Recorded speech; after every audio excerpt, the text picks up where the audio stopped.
Bismillahirrahmanirrahim. Innal hamdalillah nahmaduhu wa nasta'inuhu wa na'udzu billahi min syururi anfusina wa min sayyiati a'malina. May yahdihillahu fala mudhillalah wa may yudlil fala hadiyalah.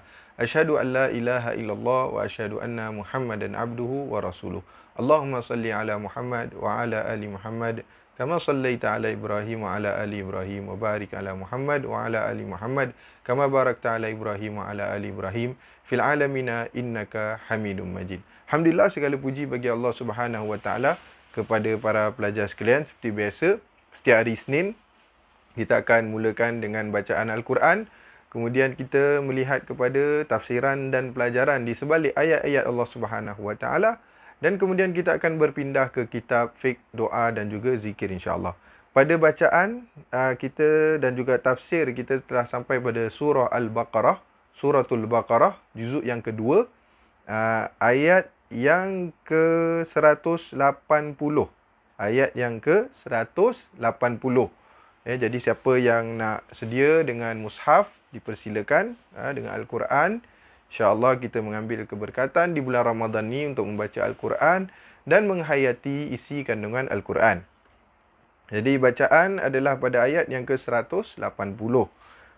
Mari sama-sama kita membacanya. Ba'da a'udzubillahi minasyaitanir rajim.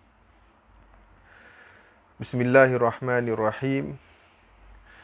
Kutiba alaikum idza hadara ahadakumul mautu in taraka khairanil wasiyatu lil walidaini wal aqrabina bil ma'rufi haqqan 'alal muttaqin. فمن بدله بعدما سمعه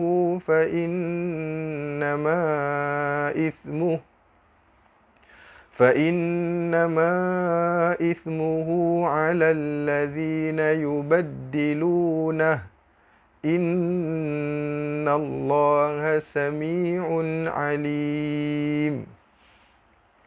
فمن خاف من موص جنفا أو إثما فأصلح بينهم فلا إثم عليه إن الله غفور رحيم.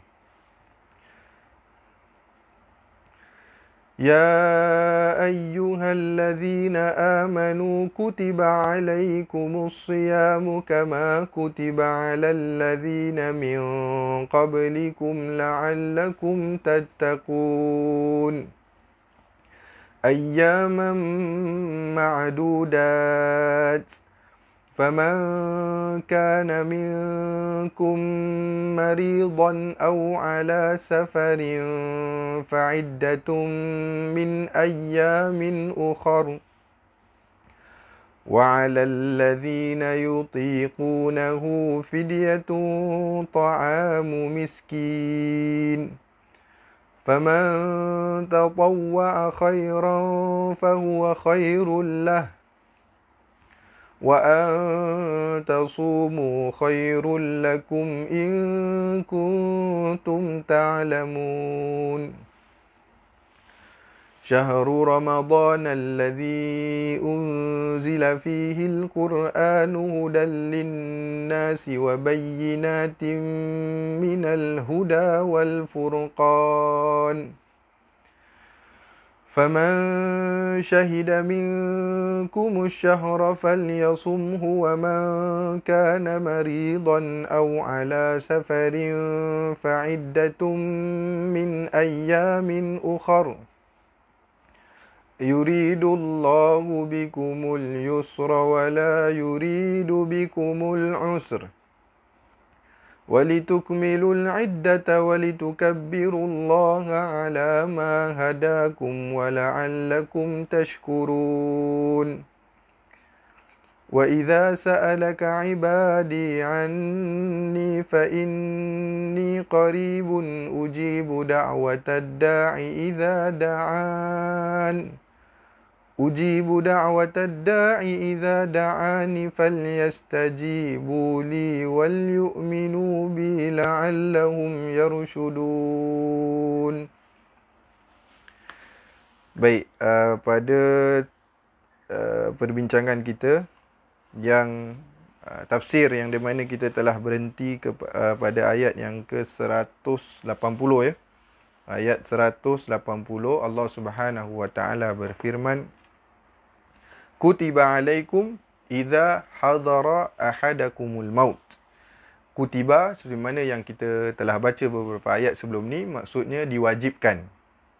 Diwajibkan ke atas kamu, wahai orang-orang yang beriman, wahai orang-orang yang membaca Al-Quran, idza hadara ahadakumul maut, jika datang kepada kamu kematian, ataupun maksud di sini adalah jika datang kepada kamu tanda-tanda kematian, ataupun seperti mana yang disebutkan oleh ulama tafsir, jika datang kepada kamu satu penyakit yang di mana kamu tahu penyakit itu adalah penyakit yang berbahaya, yang kebiasaannya akan membawa kepada kematian. Ya? Kita tak tahu ajal ni semua di tangan Allah Subhanahu Wa Taala.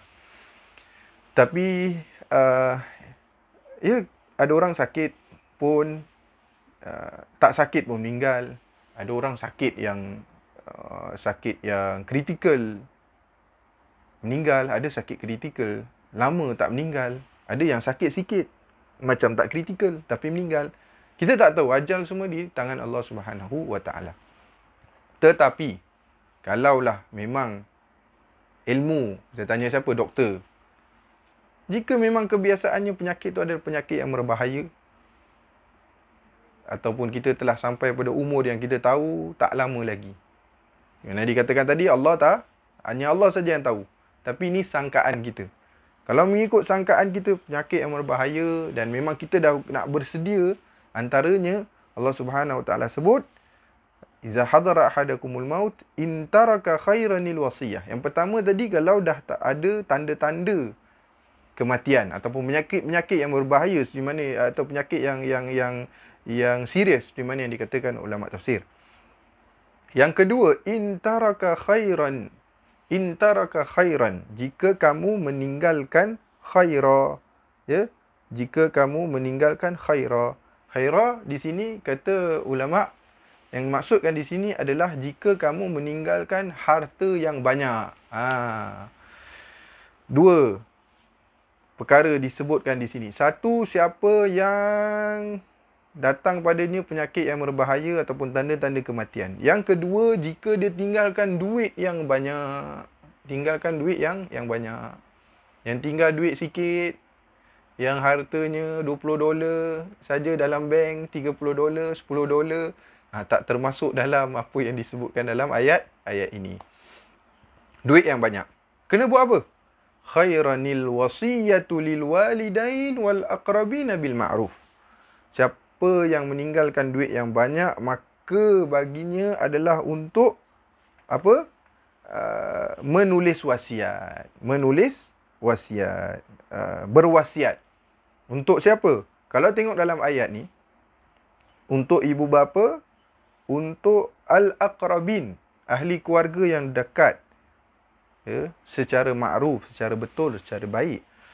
So, apa yang disebutkan dalam ayat ni tadi? Siapa yang sakit dan kemudian ada duit banyak dan kemudian disuruh untuk berwasiat. Ya, disuruh untuk berwasiat. Baik, sebelum kita pergi lebih detail pada ayat ni, perbincangan ulama ada menyatakan bahawasanya ayat ni telah dimansuhkan. Ulama tafsir malah ramai di kalangan ulama yang menyatakan ayat ini telah dimansuhkan. Kenapa ayat ni telah dimansuhkan? Sebab ada ayat lain yang diturunkan, ya, di antaranya di dalam surah An-Nisa, ya, surah An-Nisa menyatakan tentang apa? Tentang ashabul furud. Tentang apa? Tentang harta pusaka. Meninggal, anak dapat berapa, isteri dapat berapa, mak dapat berapa, bapa dapat berapa. Allah dah tentukan kalau meninggal harta tu berapa diberikan. So, majoriti ulama katakan ayat 180 surah Al-Baqarah ini telah dimansuhkan. Dimansuhkan dengan ayat apa? Dengan ayat uh, faraid tadi, dengan ayat faraid tadi. Namun ada ulama dan di antaranya As-Sa'di dalam tafsirnya menyatakan dalil yang menyatakan bahawasanya ayat ni telah dimansuhkan adalah mengikut beliau rahimahullah taala, ayat itu adalah dalil itu adalah dalil yang lemah. Ayat ni tidak dimansuhkan. Dan mengikut pendapat beliau, ayat ni tetap digunakan walaupun ada pembahagian harta pusaka. Yakni apa? Yakni yang dimaksudkan di sini, bila mana orang meninggal, boleh tak kalau memang harta kita akan dibagi dengan harta pusaka, boleh tak kita berwasiat? Ataupun apakah digalakkan untuk berwasiat? Malah di sini Allah Subhanahu Wa Taala seolah-olah menekankan haqqan 'alal muttaqin. Ya, dia adalah hak, dia adalah kewajipan bagi orang-orang yang bertakwa. Baik, walaupun hukum berwasiat ni mengikut ulama adalah sunnah. Tapi okey, kita balik pada masalah berwasiat ni. Nak mewasiatkan. Sekarang ni kita tahu bila mana kita meninggal nanti, harta kita akan dibagi-bagi dengan cara faraid. Anak dapat, ya, isteri dapat, suami dapat. Kata As-Sa'di dalam tafsir ini, ayat ni tetap digunakan. Tetap kita wasiatkan walaupun harta kita akan dibagikan. Diwasiatkan pada siapa? Diwasiatkan kepada ahli keluarga yang tidak mendapatkan harta kita. Ada ke ahli keluarga kita yang dekat yang tak dapat? Ada, siapa kata tak ada? Kalau kita tengok dalam masalah faraid, tak semua yang dekat tu dapat. Ada yang dekat tak dapat. Contoh, adik-beradik. Adik-beradik boleh jadi dapat, boleh jadi tak dapat. Bila masanya adik-beradik dapat, tengok pada adakah kita meninggalkan anak ataupun tak. Kalau meninggalkan anak perempuan sahaja, adik-beradik mendapat bahagian. Adik-beradik kita dapat bahagian. Kalau kita meninggalkan anak lelaki dan perempuan, mengikut faraid, adik-beradik tak dapat. Tapi sekarang kalau kita rasa adik-beradik dapat hak, kita macam kesian. Mungkin ada adik-beradik kita yang memerlukan contohnya. Susah contohnya. Kita rasa bila mana kita meninggal nanti memang layak untuk mereka mendapat sebahagian daripada harta kita. Contoh mereka dah banyak bantu kita ataupun mereka sebagai adik-beradik sendiri. Ya? Kita rasa nak berikan, itulah datangnya wasiat. Wasiat. Menulis wasiat. Walaupun menulis wasiat ni ada garis pandunya di dalam agama Islam. Di antaranya, wasiat ni tak boleh melebihi thuluth. 1/3. Wathuluth kathir. Nabi SAW sebut dalam hadis. Awkamakal. 1/3 itu banyak. Tak boleh lebih daripada 1/3. Kenapa tak boleh lebih dari 1/3? Sebab kalau lebih daripada 1/3 akan menzalimi hak ahli faraid. So, 1/3 or lesser than 1/3 of our harta, kita boleh wasiatkan kepada siapa yang kita nak. Di antaranya mungkin kepada al-aqrabin, ahli keluarga yang tak mendapatinya. Ini yang kita mendapat faedah daripada ayat ini. Faedah apa? Faedah digalakkan kita untuk berwasiat. Digalakkan kita untuk berwasiat. Walaupun bila kita meninggal nanti, harta kita akan dibagi menurut pembahagian harta pusaka ataupun faraid, tetapi boleh untuk kita berwasiat ataupun sunat untuk kita berwasiat, ya, berwasiat kepada siapa yang memerlukan. Dan lebih-lebih lagi dalam Al-Quran ni memberitahu in taraka khairan, mereka meninggalkan mengikut uruf duit yang banyak. Duit yang banyak. Memang ahli keluarga kita yang ahli faraid layak mendapat, tetapi ada yang luar daripada ahli faraid tidak mendapatnya, boleh untuk kita mewasiatkan. Ada beberapa syarat dalam wasiat ni. Pertama, mengikut hadis Rasulullah SAW, tak boleh lebih daripada 1/3.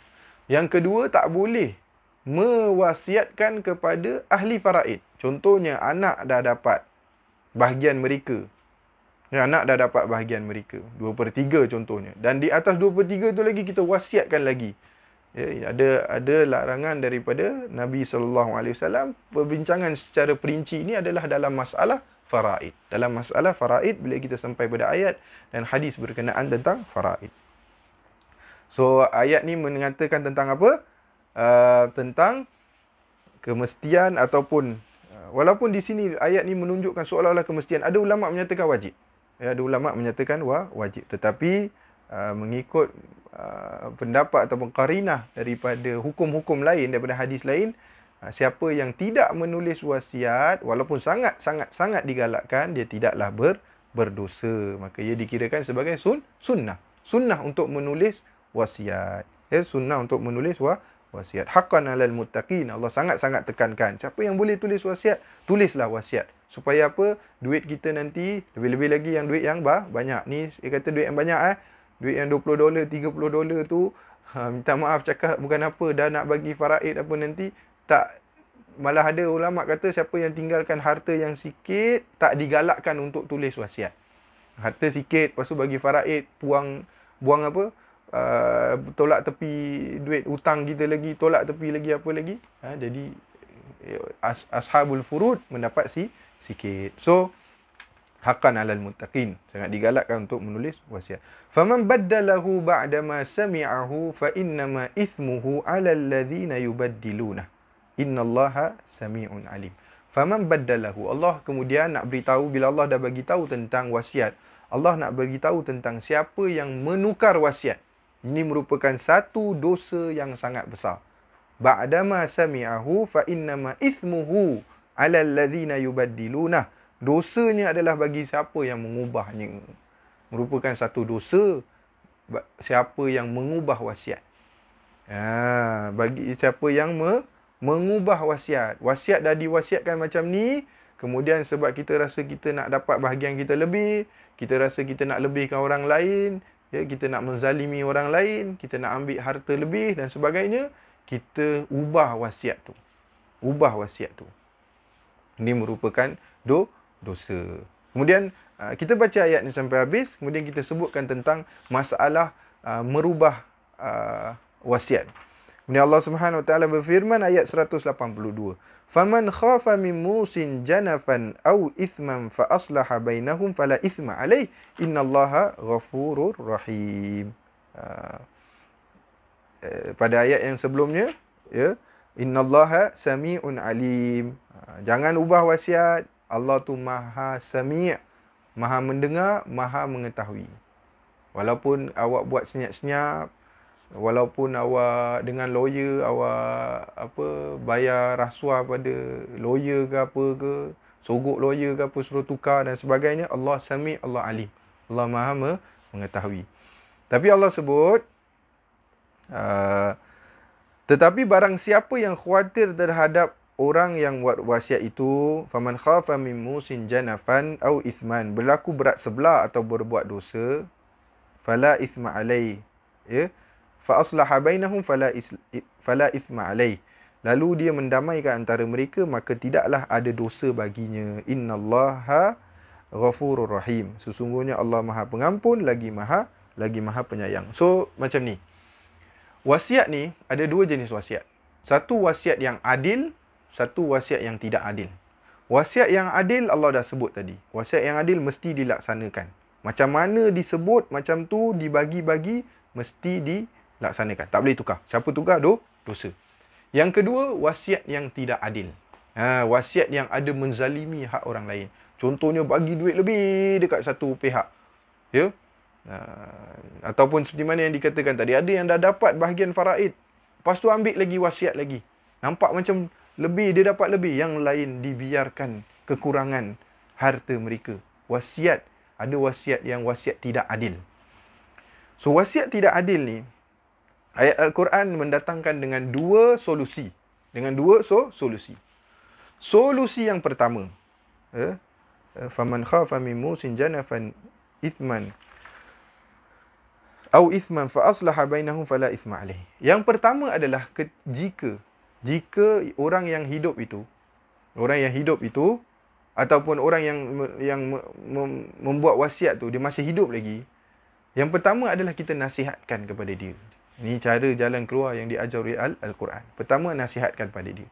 Sebelum dia meninggal, kalau boleh cakap dengan dia, kau punya wasiat ni, kalau kita tahu ada tidak adil dalam wasiat dia, nasihatkan pada dia. Bagi tahu pada dia, apa yang kau wasiat ni ada tak adil, ada bahagian ahli keluarga kau nanti ada tak dapat, nanti kurangkan dekat dia. Ya, yang ini dapat lebih. Nanti akan berlaku ketidakadilan. Ya, boleh berlaku kezaliman. Ya, nasihatkan pada dia. Ya, berikan dengan secara adil. Berikan secara adil. Itu yang pertama. Yang kedua adalah kalau sekiranya orang tu dah meninggal dan didapati dalam wasiat tu tidak keadilan, boleh dipanggil ahli keluarga semua, mana yang dapat wasiat, mana yang dapat ahli faraid, kita katakan di dalam wasiat ini ada berat sebelah. Ada berat sebelah. Dan semoga kalau yang menulis tu secara sengaja, itu antara dia dengan Allah. Kalau dia tak sengaja pun Allah ampunkan dosa dia. Kalau dia tak sengaja, mungkin masa dia bagi tu dia fikir ni yang adil, tapi rupanya tidak adil. Tu antara dia dengan Allah Subhanahu Wa Taala. Malah Allah mengampunkan. Allah sebut Allah mengampunkan. Tapi untuk kita kumpulkan ahli keluarga, kita katakan, okey, dalam wasiat ni ada sikit berat sebelah. Apa kata kita islah sesama kita? Kita bincang sesama kita macam mana kita nak jadikan adil. Boleh. Itu dibolehkan. Seperti mana yang disebutkan dalam Al-Quran. Islahan ithman fa aslaha bainahum fala ithma alaih. Maka itu pun tidak berdosa. Allah kata itu bukan termasuk seperti mana yang dikatakan tadi. Dah tulis wasiat, lepas tu kita tukar pula, ubah pula. Tidak. Kalau dia adil, ubah dosa. Kalau dia tak adil, ubah mengikut islah perbincangan sesama keluarga, maka ia tidak berdosa. Fala ithma alaih innallaha ghafurun rahim. Ya, sesungguhnya Allah Maha Pengampun lagi Maha Penyayang. So dalam wasiat, ayat ni menunjukkan antaranya adalah anjuran untuk berwasiat. Ya, anjuran untuk berwasiat. Dan diberitahu siapa yang boleh kita wasiatkan. Ya, siapa yang kita boleh wasiatkan. Dan juga ancaman terhadap orang yang merubah wasiat. Allah Subhanahu Wa Taala merubah wasiat, ya, orang yang meninggal. Dan kemudian kalau wasiat itu ada tidak adil, boleh untuk mendamaikan, ya, mencari jalan keluar. Demikian ayat 180 dan 81. Insya-Allah kita sambung pada minggu depan ayat 182, yang di mana kita telah masuk pada ayat berkenaan tentang puasa dengan izin Allah Subhanahu Wa Taala. Walaupun kita dah berpuasa, tapi kita masuk ayat puasa, tak kisah. Ya, pada penghujung ke, pada pertengahan, kita baca juga ayat puasa dan kita recap balik. Dan kita mungkin itu sebagai kayu ukur kita berkenaan tentang puasa kita. Baik, insya-Allah kita berpindah. Mari sama-sama kita berpindah kepada kitab fiqh, doa dan juga zikir. Fiqh, doa dan juga zikir. Okay, saya beri masa sedikit untuk kita cari ataupun buka buku fiqh, doa dan zikir, muka surat 513. Bab yang sebelumnya 79 telah saya simpulkan pada pertemuan yang sebelum. Okey, muka surat berapa tadi? 513, bab yang ke-80. Okay, insya-Allah sama-sama dapat kita membacanya. Baik. Bab yang ke-80, bahaya bergantung, ketergantungan, at-ta'alluq bil qubur. Bahaya bergantung pada kubur. Bahaya bergantung kepada kubur. Maksud bergantung kubur di sini, maksudnya berdoa pada orang yang sudah mati. Minta orang mati bantu kita. Ataupun minta orang mati doakan untuk kita. Ataupun beribadah di kawasan kubur. Dia beribadah di kawasan kubur, yang di mana ibadah itu sebenarnya lebih afdal untuk kita buat di masjid ataupun di rumah. Di masjid ataupun di rumah. Ataupun melakukan apa-apa saja ibadah yang tidak disyariatkan, yang tidak diajar oleh Rasulullah SAW ataupun para sahabat. Ataupun para sahabat. Okey, itu nanti kita akan bincang berkenaan tentang itu. Sebelum tu, kita tahu bahawasanya Allah suka untuk kita berdoa. kita belajar sifat-sifat Allah Subhanahu Wa Taala. Ya, kita belajar sifat-sifat Allah Subhanahu Wa Taala. Kita belajar bahawasanya kita ni bila minta pada Allah, Allah suka kalau kita minta terus pada Allah Subhanahu Wa Taala. Allah suka kalau kita berharap, kita hanya berharap terus pada Allah Subhanahu Wa Taala. Dan Allah memerintahkan kita bila minta, hanya minta pada Allah.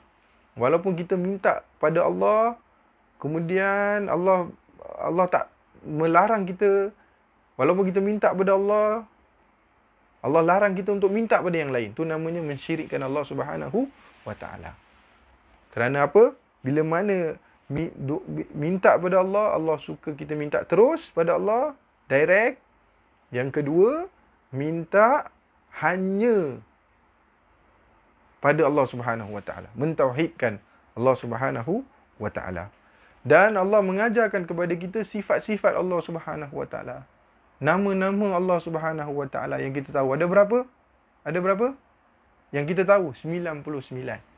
Semua nama-nama Allah, sifat-sifat ciri Allah. Kalau nak minta ampun, minta dengan nama Allah yang Maha Pengampun. Kalau nak minta rezeki, serulah pada Allah yang memberi rezeki. Kalau nak minta rezeki, serulah pada Allah Subhanahu Wa Taala yang Maha Pemurah. Ya. Kalau nak minta bantuan, serulah pada Allah Subhanahu Wa Taala yang membantu. Kenali ciri-ciri Allah Subhanahu Wa Taala dan minta hanya pada Allah Subhanahu Wa Taala. Itu yang kita diajar. Dan kemudian kita dilarang untuk berharap kepada selain daripada Allah Subhanahu Wa Taala. So, merupakan satu perkara yang sangat mengherankan. Tengok di situ, muka surat 513, perenggan yang ke-3. Sangat mengherankan. Bila mana kita dah diajar doa pada Allah dan sebagainya, kita tengok di situ. Maka orang menghadap selain daripada Allah. Di kubur, bangunan-bangunan yang ada di kubur, ya, minta bantuan, mohon pertolongan, ni semua pada siapa? Hanya pada Allah.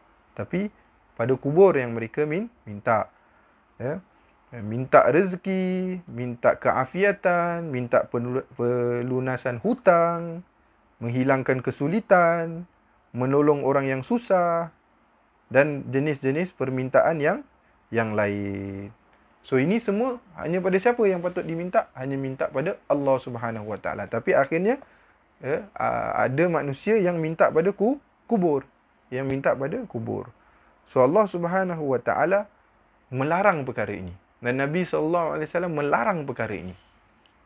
Kita sekarang dalam bulan Ramadan, kita beribadah pada Allah, direct kan pada Allah.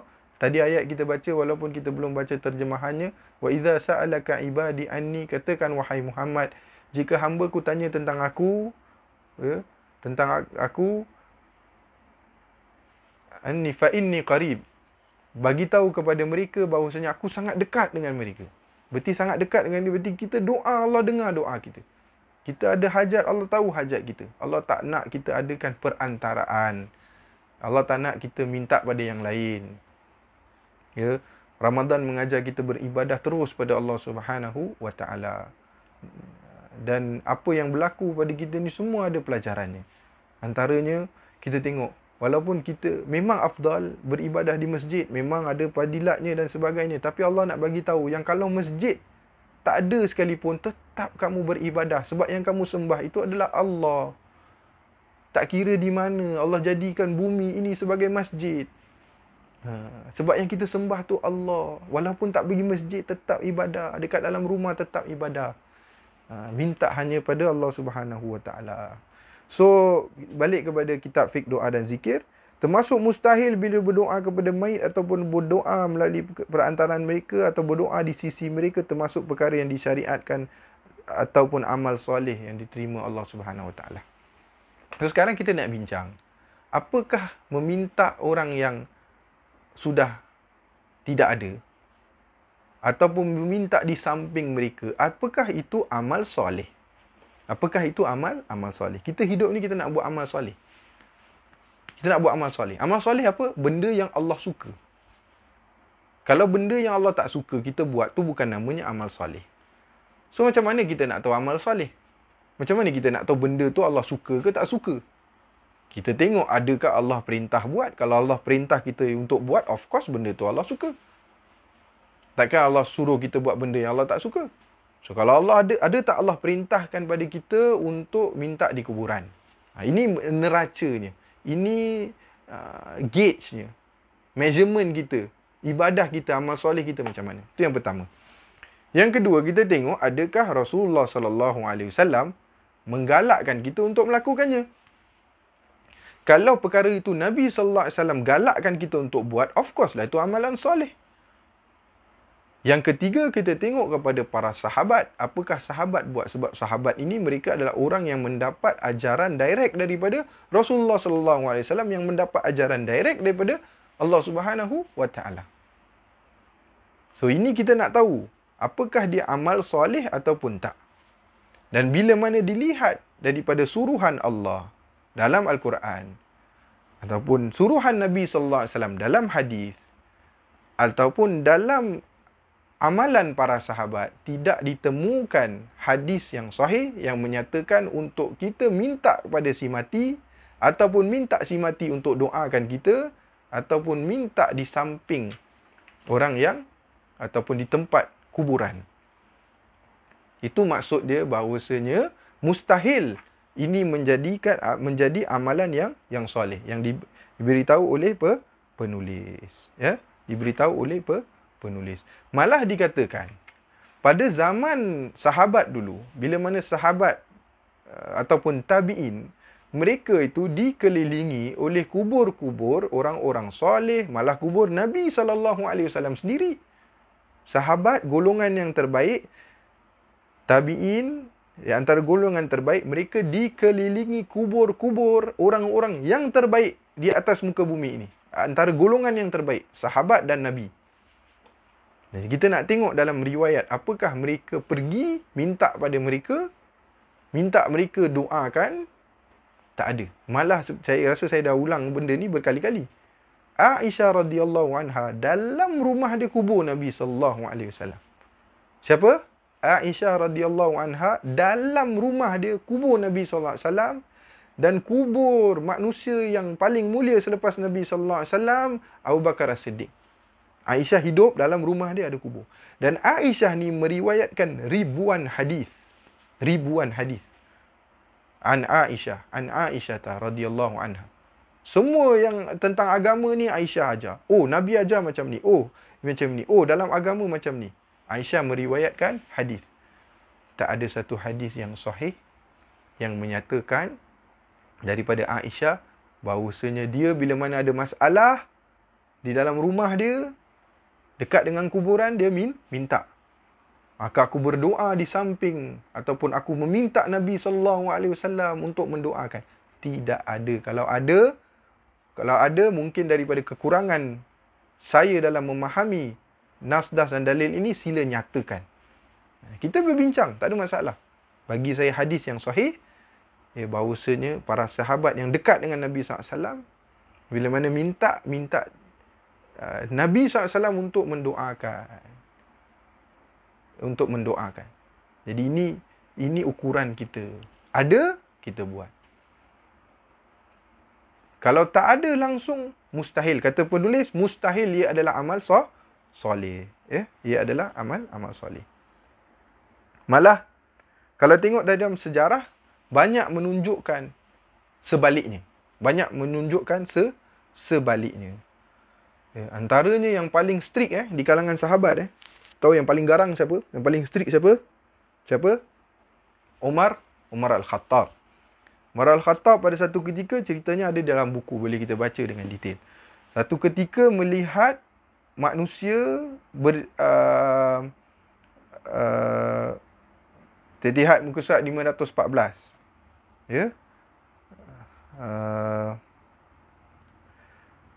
Beliau melihat orang-orang pergi beramai-ramai.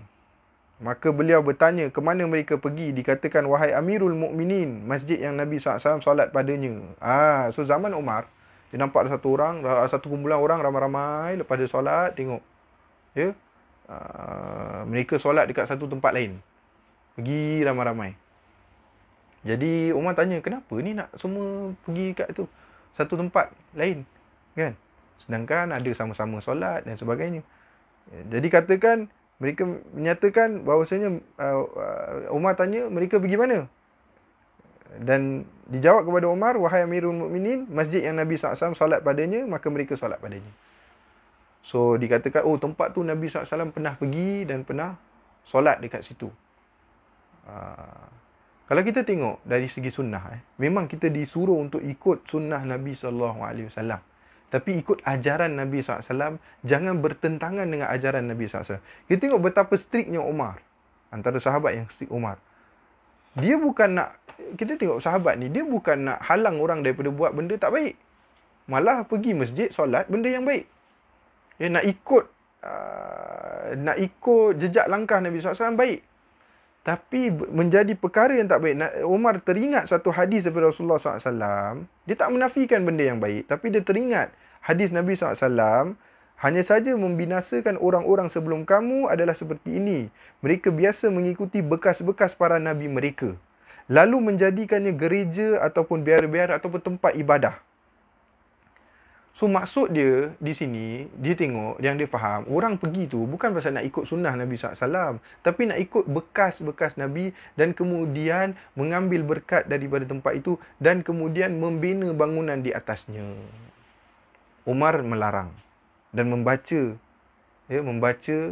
apa yang telah dia diajar oleh Rasulullah SAW. Dan Umar Al-Khattab lebih faham tentang sunnah Nabi SAW.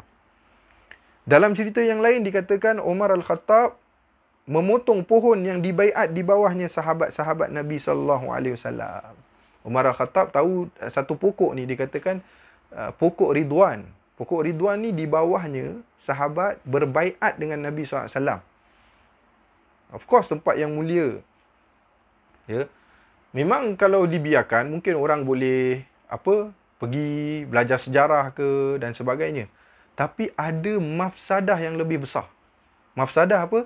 Keburukan yang lebih besar. Walaupun tempat yang baik, pernah dibaiat ni mereka bersumpah, berjanji setia dengan Nabi SAW di bawah pokok tu. Tapi Umar Al-Khattab mengambil, takkan Umar tak cinta Nabi SAW. Takkan dia nak hapuskan macam tu. Takkan dia nak potong pokok tu. Tapi dia pilih untuk potong pokok tu. Sebab apa? Ada mafsadah. Ada keburukan yang lebih besar.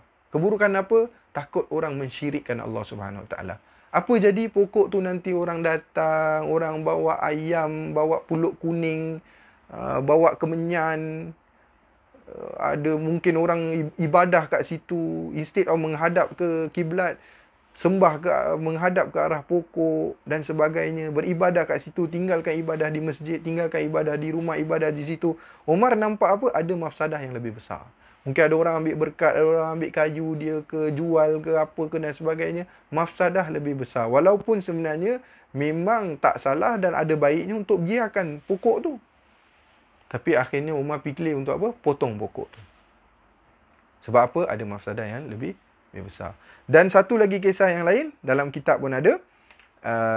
Dikatakan pada zaman Umar Al-Khattab, bila mana dia conquer satu tempat yang nama Tustur. Dia menakluk Tustur. Tustur ni dikatakan satu tempat di Al-Faris, tempat di Farisi. Di situ dikatakan mereka terjumpa, boleh baca ceritanya nanti. Dikatakan mereka terjumpa jasadnya Nabi Daniel. Terjumpa jasadnya Nabi Daniel.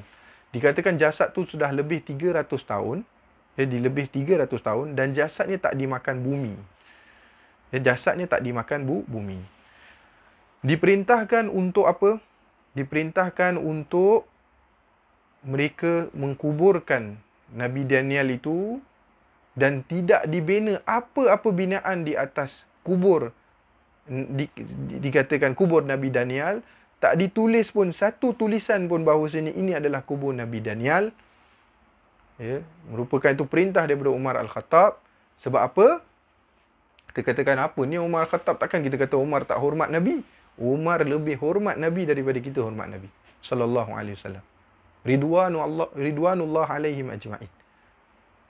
Nabi Muhammad mereka lebih hormat dan nabi-nabi yang lain. Tapi kenapa Umar ambil keputusan untuk kuburkan dan jangan diberi tanda? Sebab apa? Cuma mana dikatakan tadi ada mafsadah yang lebih besar. Mafsadah apa? Nanti kalau orang tahu di situ ada tempat Nabi Daniel, instead of didatangkan jadikan tempat pembelajaran dan menghormati kubur sahaja, jadikan apa? Dijadikan tempat untuk mensyirikkan Allah Subhanahu wa taala. Sampai ke hari ni orang datang, jangan kata kubur Nabi Daniel, kubur tak tahu kubur siapa pun ada orang datang minta buat apa, melakukan perkara-perkara khurafat, bawa sembelihan, bawa makanan, minta nombor ke apa dan sebagainya, minta hajat dan sebagainya. Baik, saya rasa handphone saya dah nak penuh ni. Baik, tak apa. So kita simpulkan kita simpulkan di sini bahawasanya apa pelajaran yang telah kita pelajari di sini, bahawasanya larangan daripada Nabi sallallahu alaihi wasallam untuk bergantung kepada kubur. Dan saya simpulkan di sini, bergantung kepada kubur ada 3 jenis. Satu, ada yang jenis boleh melakukan syirik yang besar. Antaranya adalah siapa yang pergi ke kubur dan minta terus kepada orang ahli mati. Wahai fulan, wahai wali fulan, bantulah aku. Tak minta pada Allah. Wahai fulan, bantulah aku. Minta terus orang mati tu, bantu dia. Itu yang jenis pertama. Yang dikatakan di sini, termasuk perkara yang syirik besar. Yang kedua, orang yang meminta, dia masih doa pada Allah. Tapi dia katakan pada si mati tu, wahai si fulan, orang yang telah mati, doakan untuk aku. Ini bukan teruk macam yang pertama tadi. Tetapi dia telah melakukan satu perkara yang tidak diajarkan oleh Nabi dan oleh Allah dan Rasul dan para sahabat. Minta orang yang mati doakan. Doakan. Yang ketiga, berdoa di samping. Minta pada Allah, tapi doa di samping. Ini pun kata penulis, tidak ada dalil yang sahih yang menyatakan lebih afdal berdoa, beribadah di samping kubur kerana ada tempat lain yang lebih afdal, iaitu di masjid dan juga di rumah kita. Lebih afdal berdoa dan beribadah daripada di kuburan. Kuburan adalah tempat yang nanti ada perbincangannya, tempat untuk kita apa? Bukan kata larangan kubur. Nabi galak kita pergi ziarah kubur. Ingat mati, doakan untuk yang mati, bersihkan kubur, jaga hak kubur dan sebagainya. Tapi jangan berlebihan. Wallahu taala alam bisawab. Kita berhenti di sini. Insya-Allah kita sambung pada kesempatan yang lain. Wassallallahu ala nabiyina Muhammad wa ala alihi wa sahbihi ajma'in. Walhamdulillahirabbil alamin. Assalamualaikum warahmatullahi wabarakatuh.